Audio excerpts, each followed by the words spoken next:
Sejam todos muito bem-vindos a mais um vídeo aqui no canal falando de tática. Vocês estão vendo que hoje eu estou aqui no improviso, né? Estou gravando esse vídeo aqui de dentro do carro. São 7h05, 7h10 da manhã. E hoje vai ser aqui, só nós aqui, eu e vocês. E meio que no improviso, peço desculpas, mas para eu não deixar de fazer o conteúdo, para eu não deixar de trazer uma análise, hoje vai ter que ser aqui desse jeito aqui, meio improvisado, né? Bom, eu estive no Maracanã ontem. Estive no Maracanã, assisti em loco, assisti ao vivo essa vitória do Flamengo de ontem sobre o Bahia, 1-0, o gol do Arrascaeta. E quero trazer aqui para vocês as minhas impressões, a minha análise sobre essa partida. Bom, antes de eu seguir, eu quero pedir para vocês deixarem o like. Não esquece de deixar o like, que é muito importante. Se inscreva também aqui no canal e vire membro do canal Falando de Tática. A partir de R$5 você vira membro e ajuda o canal financeiramente e tem muitos benefícios. Ontem, inclusive, teve encontro dos membros do canal. Me encontrei com o pessoal ali pra gente tomar uma cervejinha, bater um papo ali antes do jogo. Foi muito agradável, muito realmente prazeroso encontrar alguns membros do canal. Eu agradeço demais o incentivo que os membros dão aqui pro canal. Então, venha você também fazer parte do nosso clube de membros, que é muito legal, uma comunidade muito bacana, que está crescendo e que eu tenho muito orgulho de reunir essa rapaziada, essa turma boa lá, ao redor aqui do meu trabalho. Então, venha você também fazer parte do nosso clube de membros. Gente, vamos lá, a minha impressão, a minha análise, né, as minhas impressões sobre esse jogo. Primeiro, o Felipe foi muito feliz no plano de jogo, né, porque o Flamengo tinha que jogar pelos lados preferencialmente, mas, além de tudo, tinha que ser incisivo e tinha que saber o que fazer quando essa bola chegasse do lado do campo, né? É importante a gente falar também sobre a escalação do Bahia, né? Que veio com muitas mudanças, isso acabou facilitando um pouco a vida do Flamengo, tá? O Rogério Ceni teve que levar a campo um verdadeiro Frankenstein. Então a gente não pode também deixar de falar sobre isso, né? O Ceni que colocou ali uma dupla de laterais esquerdos, fazendo uma dobra ali, o Iago fazendo um ponta esquerda, né? Então, conjunto com o Juba. Então ali um improviso. O Acevedo, que é volante, né? Jogando de lateral, ele tinha os seus laterais Gilberto e também o Arias não estavam disponíveis. O Eric, que vinha fazendo ali, improvisado também a função e vinha até jogando bem, também não estava disponível. Então realmente o Flamengo foi facilitado, né? O Caio Alexandre, que é muito importante na saída de bola, estava suspenso, e o Ceni até optou por poupar alguns jogadores. Então o Cauli não foi a campo inicialmente, o Everton Ribeiro também não foi a campo inicialmente. Então o Ceni resolveu poupar alguns jogadores, e é claro que isso facilita a vida do Flamengo, tá? Mas também não tira o mérito da estratégia acertada do Felipe. E aí volto a falar sobre a estratégia acertada do Felipe, e algo que me chamou muita atenção e que eu fiquei bastante feliz de ver foi o Felipe liberando um pouquinho mais o Alexandro para jogar, né? Não tem por que fazer saída de 3 quando seu adversário marca 4-5-1. Você tem 2 zagueiros contra esse 1. Não precisa ter 3. Até tinha 3 eventualmente, e era o Pulgar que ele baixava em alguns momentos, enquanto o Pulgar esteve em campo. Mas o Alexandro liberado, para quê? Para poder pesar o lado, para poder fazer dobra com o Michael, para poder tentar gerar igualdade numérica e vantagem qualitativa. E o lado esquerdo do Flamengo era sim o melhor lado para você atacar, porque, como eu já falei, lá do lado esquerdo da sua defesa, lado direito de ataque do Flamengo, o Flamengo encontrava uma dupla de laterais. Então são caras que são defensores de origem, trabalharam defensivamente como homens de linha de defesa a sua carreira inteira. Lá do outro lado você tinha o Kaique, que é um ponta e que não tem tanto senso de urgência, com o Acevedo, que estava ali improvisado. E ainda tinha como volante por aquele lado ali o Rodrigo Nestor, que não é tão marcador quanto o Jean Lucas, que é cria do Flamengo, né? E que é um cara de força, que tem mais disposição, enfim, tem mais senso de urgência. Então ali do lado direito do Flamengo estava mais difícil. Embora o Flamengo tenha usado algumas jogadas por ali, e até tenha conseguido criar alguma coisa por ali, mas o lado esquerdo do Flamengo era o lado melhor. Tanto é que ali saiu o gol. E por que saiu o gol também, né? Mérito do Michael, bom cruzamento, boa jogada. O Arrascaeta entrando na área, invadindo a área, penetrando a área e fazendo um belo gol, mais artilheiro do que nunca. Mas também o Kaique, que, se vocês perceberem, ele demora para abordar o Michael, né? Pouco senso de urgência do jogador que é ponta, que às vezes pode ali perder o foco. Achei muito cedo no jogo para ele perder o foco, né? Se fosse mais pro final do jogo até faria mais sentido, mas a verdade é que a bola chega pro Michael e o Kaique demora para abordar o jogador do Flamengo. Então o jogador do Flamengo tem capacidade de dominar a bola, olhar para a área, ajeitar, fazer o cruzamento. E isso é claro que facilita a vida. E aí, o Flamengo fazendo um gol muito cedo, o jogo ficou muito condicionado, né? O Bahia teve seus problemas de escalação, de ausências, suspensões, contusões e tudo mais. O Flamengo também teve seus problemas durante o jogo, né? O Flamengo perdeu o Alan no início do jogo e, de alguma forma, acabou sendo, entre aspas, bom Claro que não para o atleta, não para o clube que perde um atleta por um tempo, né, obviamente, mas dentro da partida, o fato do Felipe recuar o Gerson para jogar de volante foi bom. O Gerson fez uma ótima partida, muito boa partida do Gerson. Importante dizer, voltando agora um pouquinho para o início da partida também, né, que a estratégia inicial com bola, como eu já falei, foi interessante, de liberar o Alexandre um pouquinho mais, mas também sem bola o Flamengo começou muito intenso na marcação, se aproveitando do fato do Bahia estar improvisado, de estar com jogadores que não estão tão acostumados a jogarem juntos, né, desentrosados, e sem jogadores importantíssimos na saída de bola, como Caio Alexandre e Everton Ribeiro. Então, essa pressão inicial do Flamengo funcionou, o time conseguiu vários escanteios, foi esmagando o Bahia para trás até fazer o seu gol. E aí a nota é um pouco negativa, assim, né? Acho que o Flamengo baixou um pouquinho a intensidade desse bloco alto. É natural do jogador que sabe que está à frente do placar, às vezes, né, ser um pouquinho mais conservador em algumas ações. Então eu achei que foi uma atitude dos jogadores. A impressão que eu fiquei foi que não foi o Felipe que pediu. Tanto é que no segundo tempo, quando o time volta do segundo tempo, volta do vestiário, o bloco alto volta muito intenso, diferente do que a gente viu em bom pedaço do primeiro tempo. Então me incomodou um pouquinho essa baixa um pouquinho de intensidade do Flamengo no bloco alto. O pós-perda funcionou, vamos só entender uma coisa, né? Pós-perda é uma coisa, bloco alto é outra, né? Então o Flamengo deixou de subir o bloco tão intenso, mas o pós-perda funciona muito bem. Então quando o Flamengo errava um passo, quando perdia a bola, enfim, qualquer situação de perda da posse de bola, o Flamengo pressionava muito bem pós-perda e usou a falta tática. Isso tirou o volume de jogo do Bahia, e de vez em quando é bom usar a falta tática, sim, por que não, né? Ela faz parte do jogo, então tem que usar sim. O Flamengo passou a se defender muito com a bola. O Bahia continuou com aquele bloco médio, bloco baixo ali, com aquele 4-5-1, e o Flamengo foi circulando a posse da bola com muita paciência, né? Então, isso faz parte do jogo. O Flamengo ficou se defendendo com bola durante boa parte do jogo, né? Não foi só do primeiro tempo, não, durante boa parte da partida. E aí circulava a bola, ia tentando, cruzando na área. A estratégia era para cruzar na área, até achei que poderia ter cruzado mais, tá? O Flamengo cruzou 26 bolas na área, mas eu acho que poderia até ter cruzado mais bolas na área. Atuações brilhantes, nenhuma. Talvez a do Arrasca fazendo gol, mas mesmo assim, com bola, quando o jogo transcorreu, né, não foi de outro mundo. Algumas boas atuações, como eu já falei, do Gerson, mas tecnicamente nenhum jogador assim conseguindo brilhar muito, né? Coletivamente o time, como eu já falei, fez o que deveria ter sido feito em termos estratégicos, né?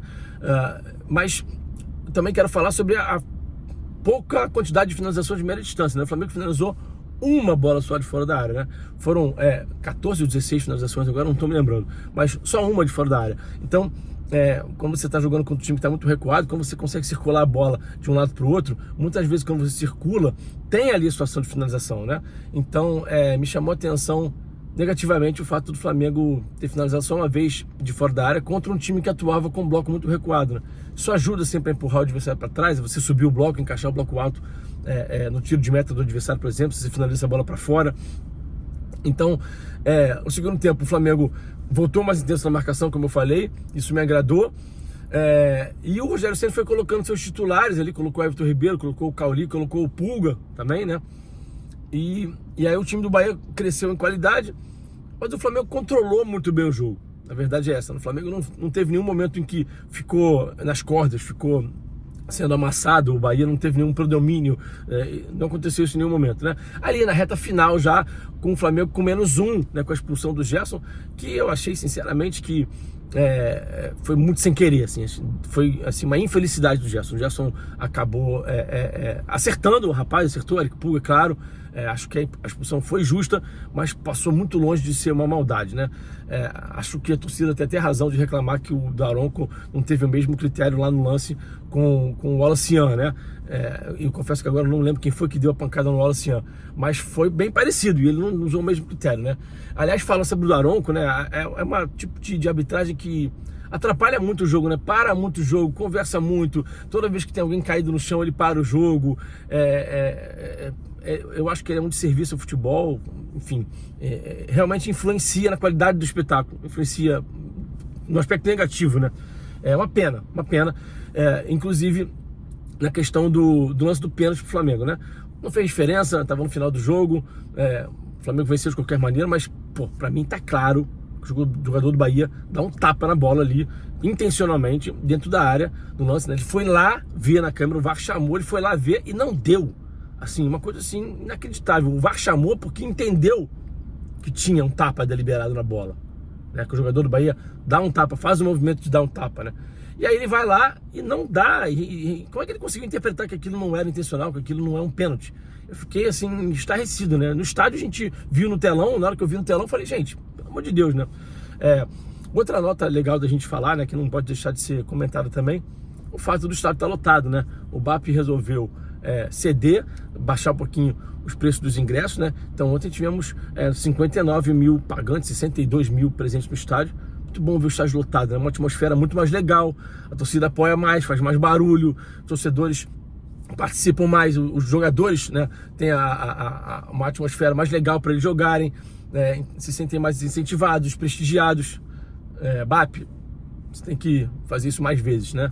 É muito melhor você ter 60 mil com uma renda X do que ter 30 mil com a mesma renda cobrando mais caro. Não faz sentido. Você pode ter até a mesma renda, você pode ter até um pouco menos renda com 60 mil, se for o caso, porque esportivamente você tem mais resultado, né? Você tem uma atmosfera melhor. Eu posso garantir que o jogador prefere jogar para 60 mil torcedores do que para 30, mesmo que a renda seja um pouquinho menor com 60 mil torcedores. Então vamos pensar nisso, BAP, com carinho, tá? Voltando para a parte tática, acho que foi um jogo controlado. Eu sempre falo isso, né? Tem muito de Simeone no Felipe, né? O Felipe é um treinador que é ali pragmático, e isso não necessariamente é ruim. Pragmatismo no futebol ganhou uma conotação de jogo feio, não é sempre assim. Pragmatismo é fazer o que tem que ser feito para vencer o jogo. Então, o Felipe, ele é um treinador pragmático, em alguns momentos eu acho que ele tem uma dose um pouquinho demais de Simeone nele. Eu gostaria que fosse um pouquinho menos, mas é compreensível em alguns cenários, né? Era muito importante vencer. Então, o Felipe, embora tenha liberado o Alexandre, o Flamengo tenha sido um time ofensivo em muitos momentos, mas também foi pragmático ali, defendendo com bola, sem correr muito risco, né?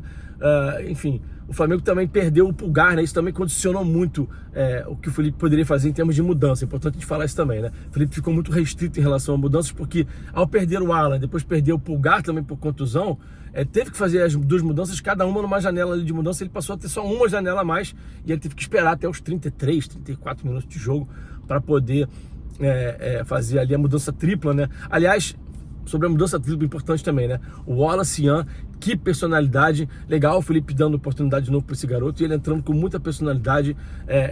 Ele é muito intenso sem a bola, até cometer alguns erros ali, mas ele é muito intenso com a bola, sem a bola. Ele tem muita personalidade, tem muito sangue, ele é muito sanguíneo, né? O torcedor do Flamengo gosta desse tipo de jogador. Eu, particularmente, gosto muito desse tipo de jogador. Inclusive, quando o Gerson é expulso, né, o Felipe monta um 5-3-1 e ele fica ali nessa linha de 3 com o Cebolinha e o Everton Araújo, quer dizer, dois pontas ali, fazendo às vezes de volante junto com o Everton Araújo, só o Pedro mais à frente. E fizeram muito bem o papel, muito legal também o Cebolinha, muito dedicado. O Wallace, como eu já falei, muito dedicado também.